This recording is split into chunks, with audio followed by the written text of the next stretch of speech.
right, welcome everybody. This little video is on part 4 of the BHRT series.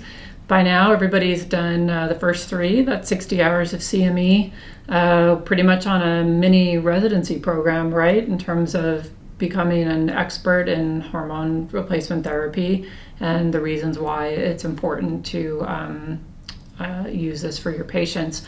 So this final 20 hours, I know this is one of Neil's favorites because he talks a lot about just these are the most complex cases. They're fun. There's a lot of Q&A happening. There's a lot of pearls that come out, and there's still new content to present. So what are some of the things that he likes to go over in part 4? So in part 4, one of my favorite topics is TBIs, traumatic brain injury, and what can you do for those patients?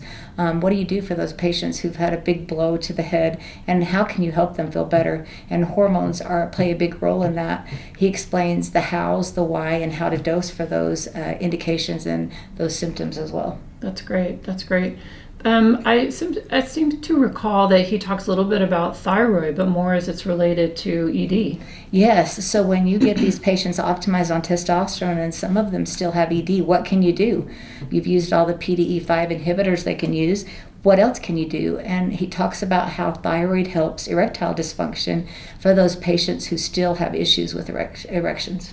Great. What about oxytocin? That comes to mind. Oh, yes. Oxytocin, he gives dosing on that, of how great that is, especially if you have some sexual dysfunction, maybe different problems with that. And oxytocin is the love hormone.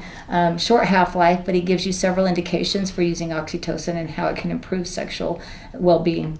That's great. Okay, thank you. What about estradiol in men? Very controversial topic. I think he starts it a little in 3, but he talks about it primarily in part 4, right? Yes, it is a very big controversial topic. So most of you have been taught to block estradiol in men. You want it in the sweet spot of around 30, and he goes through an article as to why that sweet spot of 30 existed and how the article's flawed.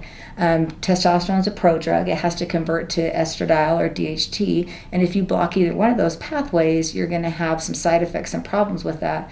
And so he goes as to bold as to say maybe we should give men estradiol and the reasons why, and a little bit about prostate cancer and the use of estradiol in men as well. That's great. That's great. Is there anything else you want to add in terms of what he talks about with when it's appropriate to resume hormones after a cancer diagnosis and treatment?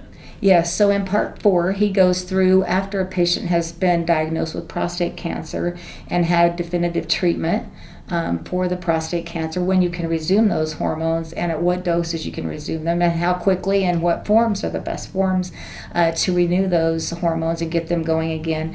Also in breast cancer or post-breast cancer, and in those patients with other types of cancer such as colon or uterine or ovarian cancers as well. And can you restart them? And if so, what does the evidence-based literature say that is safe and able to do? Okay. I think the last 2 things that come to mind for me are things around dysfunctional uterine bleeding, right? He does mention that, and in association too with sort of progesterone blood clots. Yes, so progesterone does not cause blood clots. That's medroxyprogesterone, which is MPA or Provera, and that one is a progestin, and it does increase the risk of blood clots. And he goes through the in-depth literature about all the information that you get and the harm you have when you give a progestin versus progesterone, and how protective and beneficial progesterone is, and it does not cause blood clots as opposed to its counterpart or a synthetic hormone. Okay, great. I think that's in addition to the case studies and the sort of rapid fire Q&A, I think that kind of wraps up part 4. Once you complete that, you're good to take the certification exam.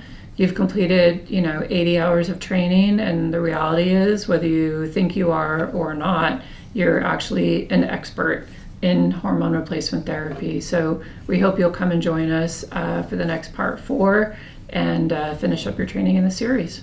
Thank you. Thank you. Bye-bye.